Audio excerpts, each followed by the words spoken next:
This is Thailand, the only middle-income country in which the armed forces regularly seize power. There have been a dozen coups since the end of the absolute monarchy in 1932, two of them in the past 20 years. Since early 2020, there have been thousands of mass protests, with notable waves in 2020 to 21 and more recent, smaller-scale demonstrations continuing into 2025. Despite this political volatility, visitors have flocked to Thailand in recent decades. Nearly 35 million of them arrived last year to relax on its beaches and dance in its discos. Thailand's turbulent politics have not prevented it from transforming itself from an agricultural economy into a modern industrial state. From 1982 until its collapse during the 1997-98 Asian financial crisis, the economy grew at a near double-digit pace.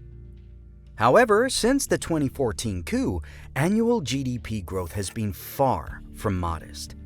Southeast Asia's second-largest economy expanded just 2.5%, which is half the average of its neighbors in the ASEAN bloc. The Thai stock market, trading at its lowest level since March 2020, has dropped by nearly 23%, the worst performance among the world's major markets. This signals a serious decline in investor confidence and a weakness in the Thai economy. So, what's happening to Thailand's once enduring economic miracle? Historically, Thailand is the only Southeast Asian territory that did not experience direct colonial rule, despite a few territorial conflicts. This was partly because it strategically acted as a buffer zone between the French and British colonies. This unique position allowed Thailand to serve as a hub for trade. Following the opening of the Suez Canal, Thailand further leveraged its location to become the primary exporter of rice in the region, a trend that continues to this day. However, the economic prosperity from these developments was often managed by technocrats, and the benefits were slow to reach the general public for decades. Thailand's economy, as we know it today, truly began to take shape in the mid-1980s, influenced by the Plaza Accord, which depreciated the US dollar. Although Thailand was not directly involved in this agreement, its currency, the baht, was pegged to the US dollar, which means its value was fixed or tied to the dollar. This made Japanese exports more expensive and less competitive, promoting Japanese manufacturers to seek cost-cutting measures.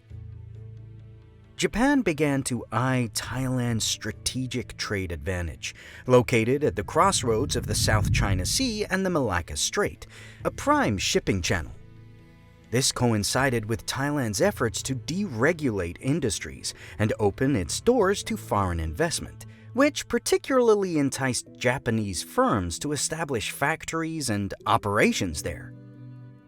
This shift also encouraged Thailand to transition from an agrarian, self-sufficient economy to one focused on exporting competitively produced goods and importing necessities, which finally led to a range of long-awaited domestic benefits. This industrialization also benefited agriculture, moving from basic subsistence farming to more mechanized methods, allowing more people to take on higher-paying factory jobs. This export-driven growth model fueled the economy, leading to a near double-digit pace from 1982 until its collapse during the 1997-98 Asian financial crisis. Since then, annual GDP growth has been much slower. However, foreign direct investment, or FDI, has kept flowing in, thanks to the stability provided by the currency peg. This peg, which tied the Thai baht to the US dollar, reduced foreign exchange risks and made Thailand an attractive place for foreign companies to invest. The country's historical strength in rice exports also proved to be a godsend during challenging times.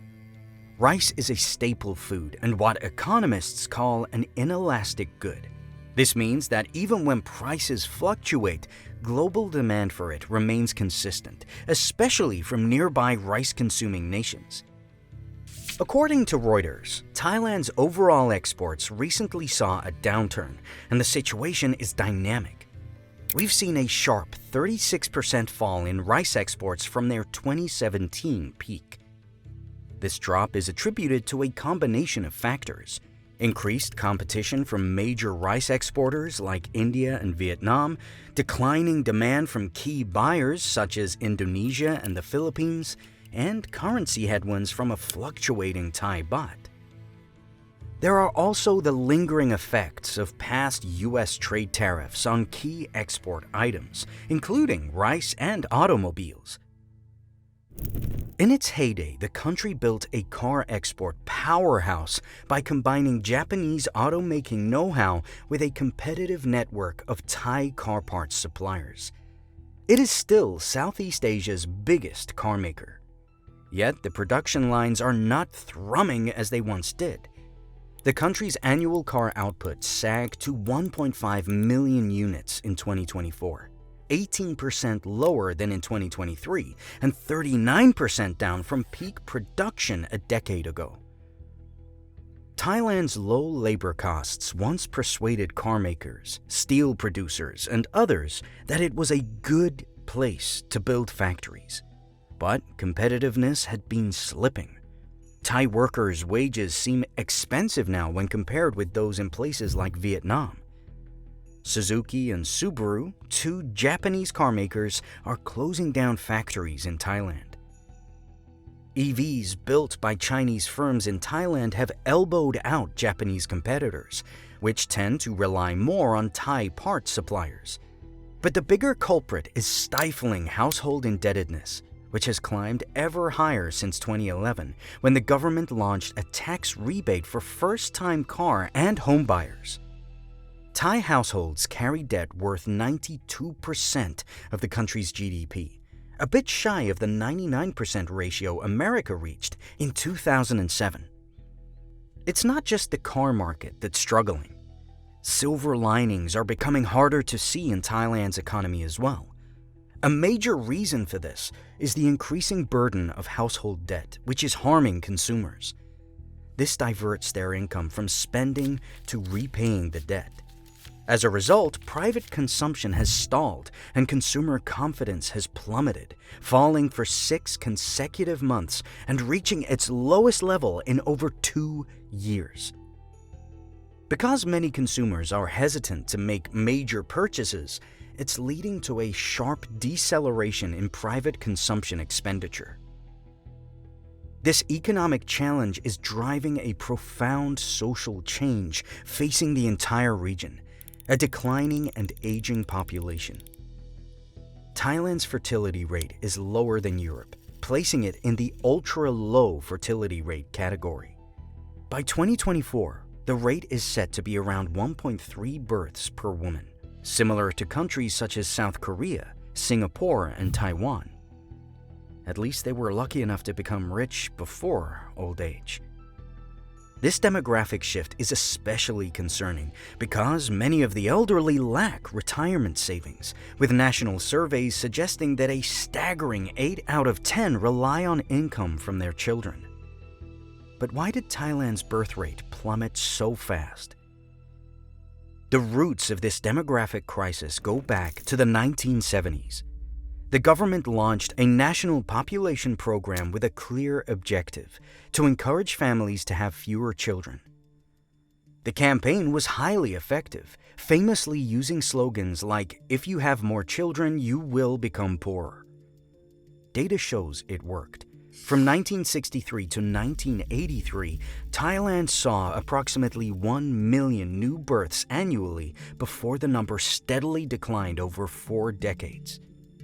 Today, the declining birth rate is also influenced by broader factors like education and the rising cost of living. When women have more years of education, they often prefer to have fewer children. As they enter the labor market and earn an income, the financial and time costs of having more children become a significant trade-off.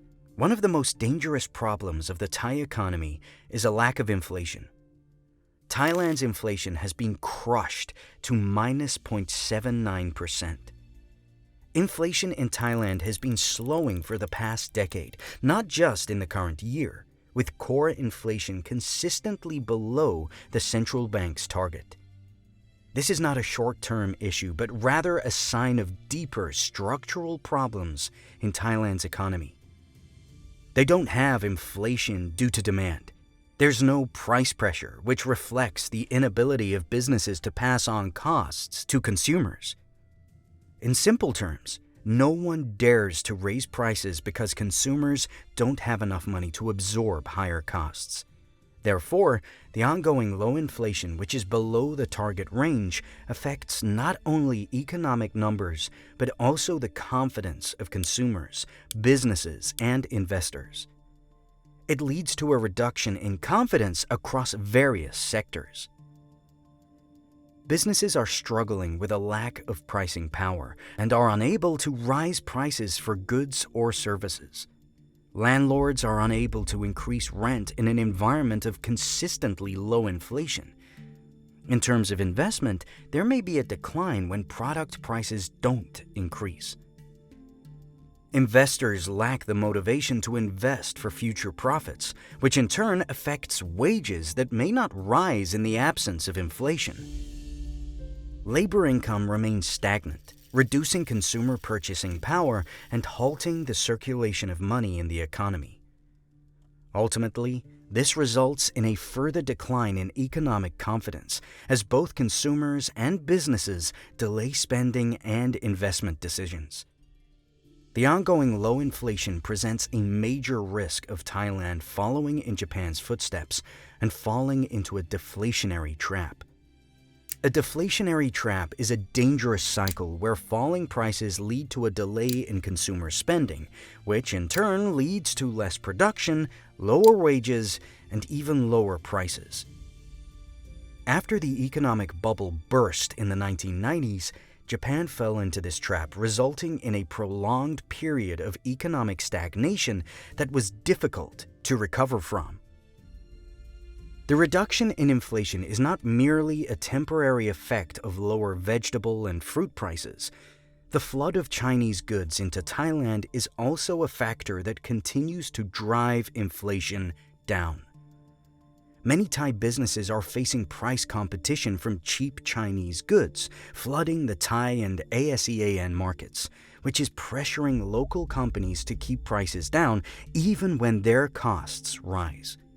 These are structural issues that require direct government measures, such as import taxes or controlling price dumping from China. Simply relying on the Monetary Policy Committee, or MPC, to address this through interest rate cuts will not solve the problem. Beyond these domestic challenges, Thailand's long-term competitive position is in doubt. The country offers the worst of both worlds: high political risk in a low-reward economy. Thailand's export industries, which make up 2/3 of its GDP, are dominated by traditional firms selling into shrinking global markets. Thailand assembles the bulk of the world's hard disk drives, an industry that is being steadily replaced by newer solid-state drive technology. Attempts to pivot to more innovative, high-tech product lines, such as manufacturing of semiconductors, are only now beginning to ramp up. The country is struggling to keep pace with regional rivals like Vietnam and Malaysia, who have already made significant strides in attracting high-tech manufacturing. Without a swift and decisive pivot to the industries of the future, Thailand's economic struggles will only continue.